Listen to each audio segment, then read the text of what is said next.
Assalamu alaikum Pakistan, Assalamu alaikum uncle. I hope you are fine. And today we have another topic, right? آج ہم اردو میں جو ہے وہ اس کو ڈیفائن کریں گے اور آپ سے ریکویسٹ ہے کہ اس کو اردو میں ڈیفائن کریں آپ. آج کا جو ہمارا ٹاپک ہے بڑا امپورٹنٹ ہے، جو معاشرے کا وہ ٹاپک جس سے ہر گھر متاثر بھی ہو رہا ہے اور ہر گھر کی ضرورت بھی ہے کہ اس کو سمجھا جائے اور اس پر بات کی جائے. آج کا ہمارا ٹاپک ہے ہمارے ملک کی شادیاں اور اس مقدس رشتے سے غلط توقعات. جی انکل. ہو گیا طاہر صاحب وہ سوال مکمل؟ جی. چلیں، بہت اچھا لگتا ہے کہ آتے جاتے رہتے ہو اور اس مہم کو تم آگے بڑھا رہے ہو. بہت اچھی بات ہے، مبارکباد جو آپ یہ کام کر رہے ہیں. تو یہ میں خود چاہوں گا کہ یہ اپنے ملک کا بہت ہی نجی مسئلہ ہے پاکستان کا، تو اپنی زبان میں بولا جائے اس پر، تاکہ لوگوں کو اس بات کا سمجھ میں آئے. کچھ مثالوں کے ساتھ اور کچھ تشریحات کے ساتھ میں آپ کا یہ جو آج کا ٹاپک ہے اس کو میں آپ کو اس کے بارے میں بتاتا ہوں.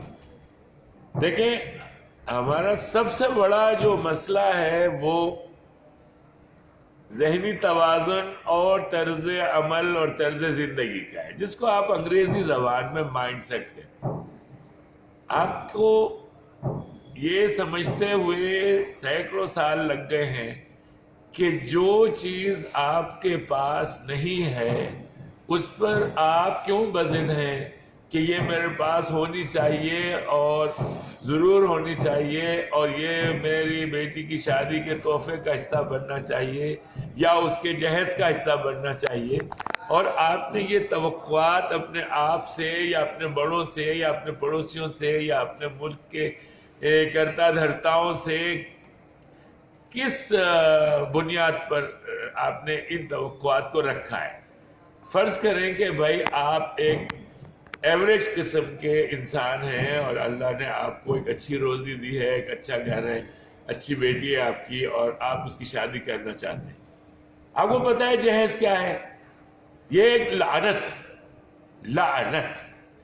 تو آپ اس لعنت کو اوڑھنا بچھونا اور اپنے طرز زندگی کا اور اپنے مان کا اور اپنی شان کا اور اپنی انا کا کیوں اس کو آپ ایک ہار بنانا چاہتے ہیں؟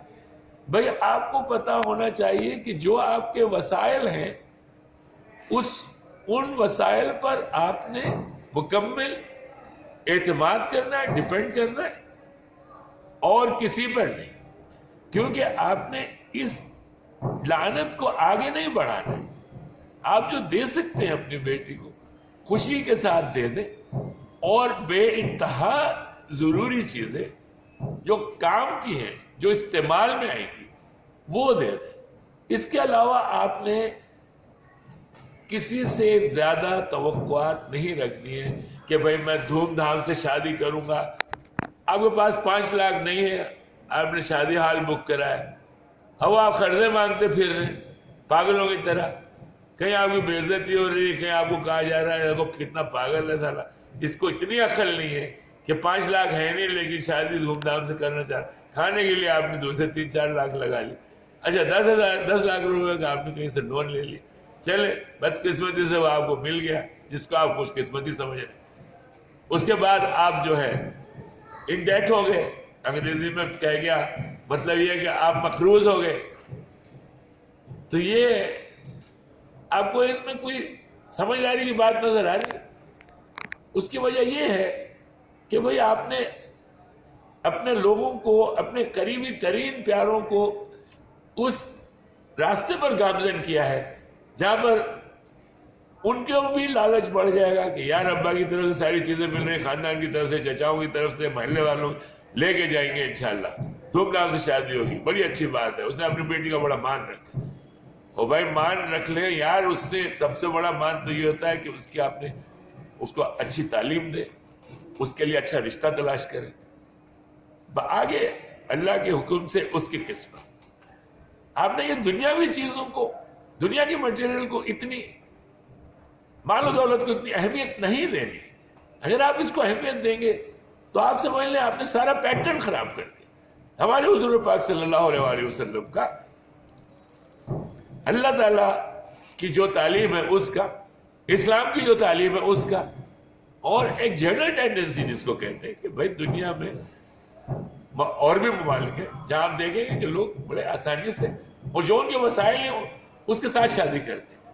آپ کے پاس یہ ایک ضروری عمل بن جاتا ہے کہ یار بے عزتی نہ ہو جائے، کھانا اچھا ہونا چاہیے، کھانا ہلکا ہو گیا تو لوگ کیا کہیں گے، بیٹی کو 100 جوڑے نہیں دیے تو لوگ کیا کہیں گے، اس کو اگر جہیز میں بڑا فریج نہیں دیا تو کیا کہیں گے، بڑا ٹی وی نہیں دیا تو کیا کہیں گے.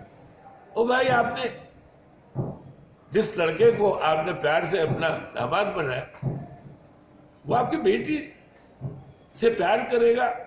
اگر وہ واقعی ایک اچھا انسان ہے تو اسے ان تمام چیزوں پر سوچنے کی ضرورت نہیں ہے. لوگ کبھی پلاٹ خریدتے ہیں، کبھی گھر خریدتے ہیں. چلیں ٹھیک ہے یار، آپ کے معاشرے کی جو حرکات ہیں چلیں اس میں سے کچھ آپ پارٹیسپیٹ کر لیں. ہر چیز کے اوپر ہم اس طرح نہیں بولیں گے کہ آپ کی دل آزاری ہو. نہیں، دل آزاری نہیں ہے بھائی صاحب. آپ کو وہ مشورہ دیا جا رہا ہے جس میں آپ کا بے انتہا فائدہ اور آپ کی بھلائی ہے. تو یہ جہیز کو اور دوسروں سے توقعات رکھنا، جبکہ وہ بھی شاید اس پوزیشن میں نہ ہو کہ آپ کو وہ مدد کر لیں، پھر آپ کا لوگوں سے ناراض ہونا. تو آپ نے کیا کیا پتہ ہے کیا؟ جو آپ کا مائنڈ سیٹ ہے وہ یہ ہے جہاں مسئلہ نہیں ہے آپ نے مسئلہ کھڑا کر.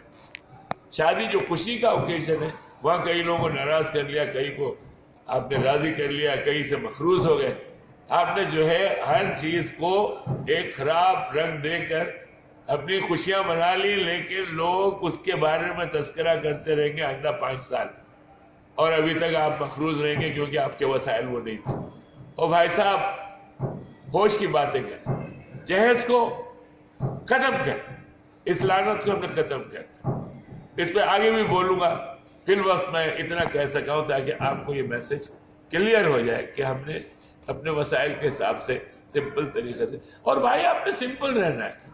اپنے حضور کی تعلیم کو دیکھیں، اپنے خلفاء کی تعلیم کو دیکھیں، ایک اچھے انسان کی تعلیم کو دیکھیں، بھلے کسی اور مذہب سے ہو، لیکن آپ نے اچھی چیزیں سیکھیں. جہیز کی لعنت کو ہٹائیں. آمین ثم آمین. زندہ باد پاکستان، زندہ باد. شکریہ.